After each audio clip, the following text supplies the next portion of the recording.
Hi అండి, welcome back to our channel. ఈరోజు నాటుకోడి ఫ్రై చేస్తున్నానండి. ప్యాన్ పెట్టి ఆయిల్ వేసాను. వెల్లుల్లిపాయలు తొక్క తీసి దంచానండి. ఒక 5-6 తీసుకున్నాను. చికెన్ ఫ్రైలో వెల్లుల్లిపాయలు దంచేస్తే చాలా టేస్టీగా ఉంటుందండి. పచ్చిమిర్చి సన్నగా తరిగినవి ఒక 2 తీసుకున్నాను.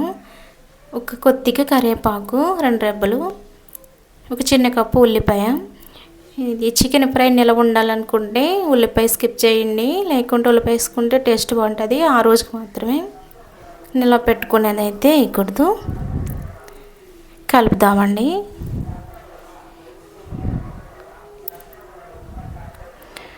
ఉల్లిపాయ వేగింది కదండి, ఇది నాటుకోడి చికెన్ వేసుకుందాం.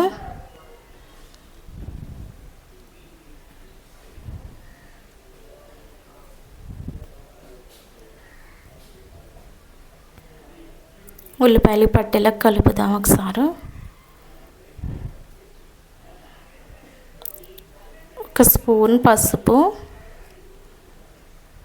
ముక్కలు పట్టేలా ఒకసారి కలుపుకొని మూత పెడదాం.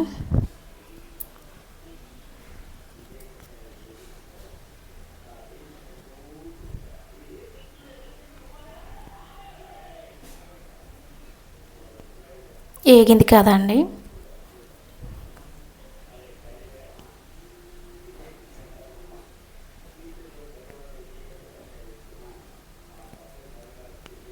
చికెన్ మసాలాలు వేసుకుందాం. చాలా బాగా ఫ్రై అయింది. కారం ఒక 2 స్పూన్లు,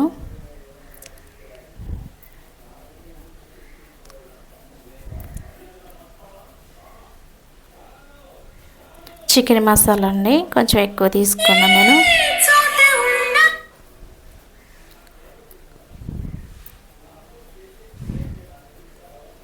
కొత్తిమీర వేసుకుని స్టవ్ ఆఫ్ చేసుకుందాం. నాటుకోడి అండి చాలా మంచిది. 1 మంత్కి ఒకసారి అయినా కూడా ఇలాంటి నాటుకోడి ట్రై చేయండి. పిల్లలు కొంచెం బలంగా ఉంటారు కూడా. పిల్లలని కాదు, బాలింతలు, ఇది సిజేరియన్ చేయించుకునే వాళ్ళు ఉంటారు కదండి, వాళ్ళకి ఈ మాంసం చాలా బాగా పనిచేద్ది. ఏట మాంసం కన్నా ఈ మాంసం మంచిదండి. Okay, thank you for watching. Bye.